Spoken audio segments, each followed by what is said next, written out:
Shifting focus to Sudan, talks to restore peace in the war-torn nation are underway in Geneva without the presence of the Sudanese army. But the warring party has agreed to send a delegation to Egypt for peace talks. Sudan's army-backed government announced on Sunday that it will send a delegation to Cairo for talks on implementing the Jeddah Agreement. The agreement was signed in May last year by the mediators, the United States, Saudi Arabia, and Sudan's warring sides, the army and the paramilitary Rapid Support Forces, or the RSF. The two sides have been fighting a bloody civil war since April last year. The Jeddah deal mandated the RSF to leave civilian areas. However, the RSF has continued its attacks and has occupied more areas.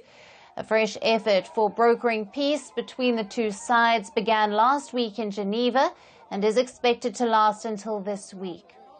The US-led peace talks are co-hosted by Saudi Arabia and Switzerland. Delegation from the UAE, Egypt, African Union, and the United Nations are also attending the talks. Among the warring parties, only the RSF is present in Geneva. The army rejected the invitation for the talks, citing the disobedience of the Jeddah deal by the RSF. The army also condemned the presence of the UAE in the talks, which it accuses of supporting the RSF. Now, the UAE denies the accusations. Without the presence of Sudan's army, a ceasefire is highly unlikely through the Geneva meet. As per the US envoy, progress has been made trying to increase access to humanitarian aid, including an agreement by the RSF to open a road and a border crossing, with 100 trucks ready to begin deliveries. But issues still have to be sorted out before the implementation. We all believe much more needs to be done in terms of humanitarian aid and aid access. As I said, one of our top priorities this week is to get these three different arteries open, the Daba Road, the Sennar Axis, and Adre, particularly with the roads, the rainy season having closed off other access through, say, the south or through Tine.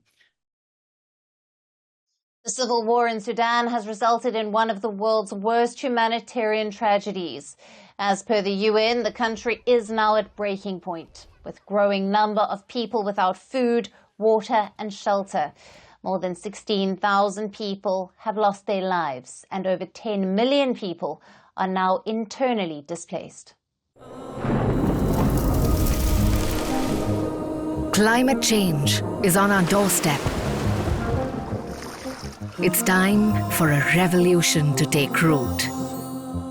And it starts with 1.4 billion Indians. It starts with one tree for humanity, one tree for Mother Earth, one tree for a future. Project One Tree, a News 18 network initiative.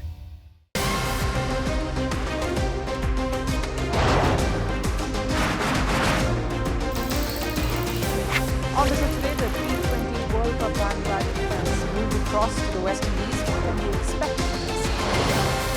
Hello, I'm Alison Green, coming to you from Durban, South Africa. Today we have a special show.